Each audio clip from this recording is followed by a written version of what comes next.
សួស្តីបងប្អូនអរគ្នាឥឡូវយើងរៀនបង្កើត Channel YouTube ឆ្នាំ2020ដោយសារតែមេរៀនបង្កើត Channel YouTube សារមុនវាខុសនៅគោលការណ៍មួយចំនួននៃការអាប់ដេតចំនួនថ្មីរបស់ YouTube អញ្ចឹង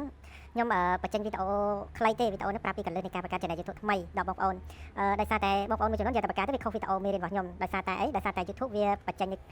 លក្ខណៈការបង្កើត Channel គឺខុសមុនតិចទេវាមិនខុសទាំងស្រុងទេឥឡូវយើងចាប់ផ្ដើមបង្កើត Gmail មុនបងប្អូនណាមុននឹងបង្កើត Channel YouTube យើងបង្កើត Gmail មុនតែបង្កើត Gmail មើលវីដេអូចាស់របស់ខ្ញុំក៏បានដែរឥឡូវយើងចាប់ផ្ដើមចូល browser Chrome នេះមកបងប្អូនមាន Chrome ប្រើ Chrome នេះព្រោះ Chrome នេះជាកម្មវិធីរបស់ YouTube តោះអញ្ចឹងយើងចូលទៅ Gmail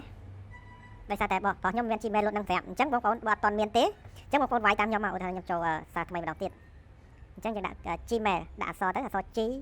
នេះដល់ទៅពេលយើងដាក់ G M ហ្នឹងមកវាលោតមកនេះ Gmail Grade យើងដាក់នេះមកនេះអានេះក៏បានដែរ Gmail Grade នេះយើងចុចមកហើយទៅយើងចុចមើលពាក្យ Grade ម្ដងទៀតចាំមើលចុចនេះដោយសារតែបងខ្ញុំចុចមកហ្នឹងចូលកន្លែងនេះបងប្អូនប្រហែលជាចុចទៅវាមានពាក្យ Grade ហ្នឹងហើយតែបងខ្ញុំអត់មានទេអញ្ចឹងខ្ញុំចុចចេះវិញខ្ញុំចុចអានេះវិ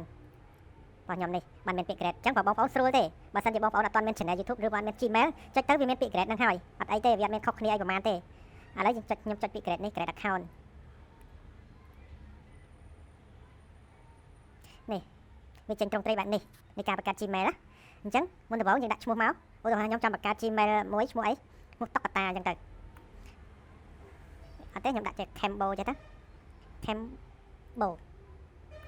ដាក់សតតូចមួយសតធំមួយសតធំមួយសតតូចមួយហើយអានេះទៀតខ្ញុំដាក់ Cambo ចាំមើលវាឲ្យអត់វាឲ្យយើងជ្រើសរើសនៅពេលដែលយើងដាក់ Cambo នេះ fish name នេះ last name អញ្ចឹងយើងដាក់អានេះហើយយើងមកចុចកន្លែងនេះទៀតនេះយើងដាក់ username អញ្ចឹងយើងដាក់ទៅ username នៅពេលដែលយើងដាក់អញ្ចឹងវាឲ្យយើងជ្រើសរើសនេះអានេះបងប្អូនណាឃើញខ្ញុំចោលមកអត់នេះ BO មានន័យថា Cambo ហ្នឹងគេមានរួចហើយយើងមិនអាចដាក់តាមគេបានទេអញ្ចឹងមានន័យថា Cambo ហ្នឹងមានឈ្មោះរួចទៅហើយក្នុង Gmail របស់យើងឈ្មោះ Gmail Cambo ហ្នឹងគឺមានរួចហើយអញ្ចឹងឲ្យយើង Google វាឲ្យយើងជ្រើសរើសឈ្មោះថ្មីនេះឈ្មោះនេះអញ្ចឹងបងប្អូនអាចជ្រើសរើសឈ្មោះណាមួយទៅអត់អីទេឈ្មោះ Gmail កុំឲ្យឈ្មោះ Channel យើងអាចដាក់ជ្រើសរើសតែខ្លួនឯងបានអត់អីទេគ្រាន់តែ Gmail យើងអាចដាក់បន្លំនឹងបានទេអត់អីទេ Gmail សោះអញ្ចឹងខ្ញុំយកឈ្មោះនេះទៅឈ្មោះនេះវាកាត់ល្អ5650អញ្ចឹងខ្ញុំយកនេះអញ្ចឹងខ្ញុំដូរនេះនេះជា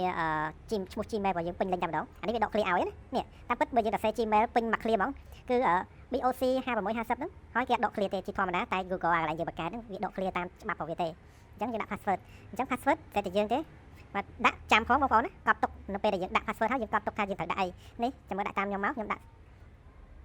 ចេះខ្ញុំដាក់អត់ឲ្យបងប្អូនឃើញទេតែបងប្អូនដាក់ទៅដាក់តាមខ្ញុំហ្នឹងទៅក្រេបណ្ដាក្រេគេមកដាក់ទេបងប្អូនណាដាក់ឈ្មោះខ្លួនឯងមុនអីចឹងទៅឬក៏ដាក់លេខធ្វើមកបាន8ខ្ទង់បងប្អូនណាអញ្ចឹងនៅពេលយើងដាក់អានេះហើយយើងកត់ថាយើងចំណាំ password យើងហើយអញ្ចឹងយើងមក confirm អានេះទៀតដាក់ password ឲ្យដូចនៅកន្លោននេះអញ្ចឹងនេះអញ្ចឹងយើងដាក់ទីមកអញ្ចឹងបានអញ្ចឹងនៅពេលដែលយើងបំពេញបែបបត់ហ្នឹងហើយអញ្ចឹង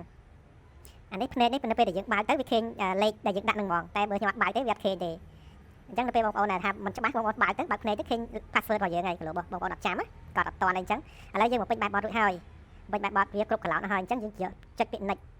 អូមានន័យថាខ្ញុំដាក់ខុសនៅកន្លោននេះអញ្ចឹងវាឲ្យយើងដាក់ម្ដងទៀតខ្ញុំដាក់ម្ដងទៀត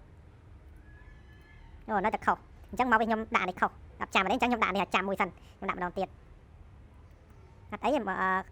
ងអត់តាន់ next ផងខ្ញុំដាក់ដូចអាកន្លោនទី1អញ្ចឹងដោយសារខ្ញុំដាក់អាកន្លោនទី1មិនមែនដូចអាកន្លោនទី2អញ្ចឹងវាឲ្យអញ្ចឹងខ្ញុំចុច next ម្ដងទៀតទៅហើយមានន័យថាត្រឹមត្រូវហើយឥ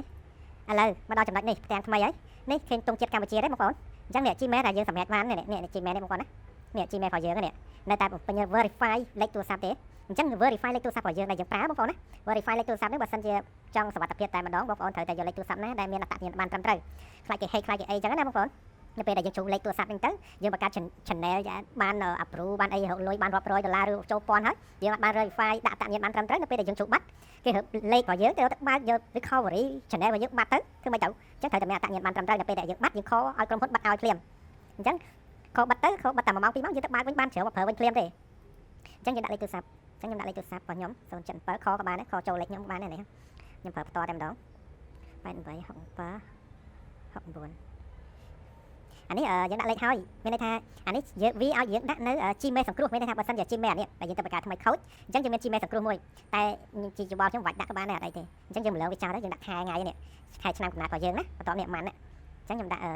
ខែមករាភាសាអង់គ្លេសថ្ងៃខ្ញុំដាក់ថ្ងៃ12ខ្ញុំដាក់1985ដាក់យ៉ាងចាស់បន្តិចទៅបងប្អូនណានេះ Your birthday នេះមានន័យថាមិនចុចសិនអូអានេះត្រូវហើយ ខ្ញុំដាក់ mail បើស្រីដាក់ស្រីចឹងទៅបងប្អូនណាតែខ្ញុំប្រុសខ្ញុំដាក់ប្រុសបងប្អូនពីច្រើនយកទិញវីដេអូមេរៀនខាងខ្ញុំយកទៅរៀនពីច្រើនប្រុសបងប្អូនស្រីដាក់លើចឹងទៅមិញអញ្ចឹងយើងមើលទៅពេញហើយនៅមានន័យថាអស់ហើយគ្រប់ cloud បាទនេះ Gmail សង្គ្រោះនេះបាច់ដាក់ក៏បានដែរបងប្អូនណាអញ្ចឹងយើងចុច next តទៅទៀត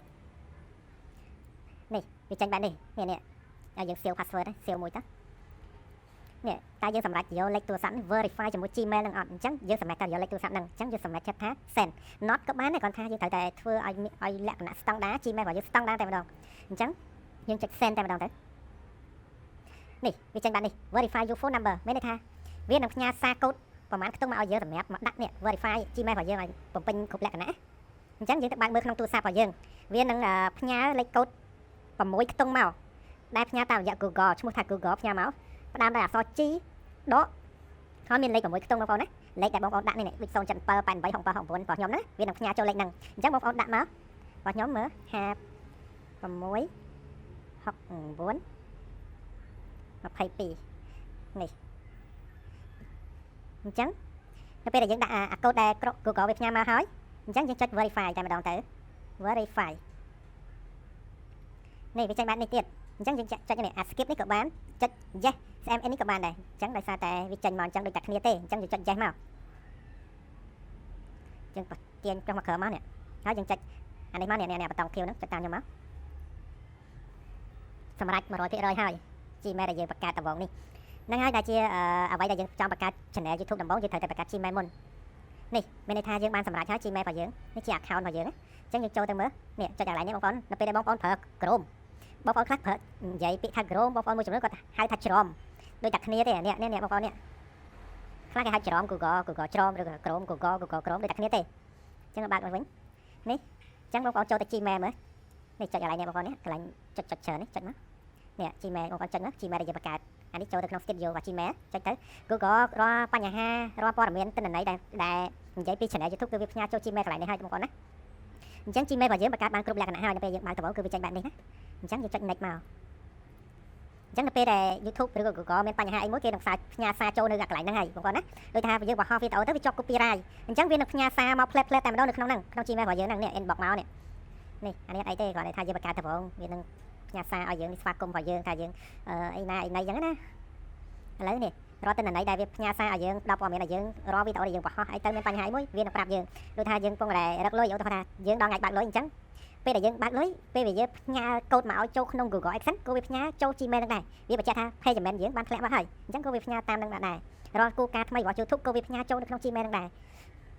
អញ្ចឹងអានេះយើងខ្វែងចាំមកអត់អីទេអានេះគ្រាន់តែនេះប៉ុន្តែអានេះដែលយើងចូលមកមិញបង្កើត Gmail ហើយចូលមកមិញអានេះជាទិន្នន័យដែលយើងបន្ថែមទេបងប្អូនណា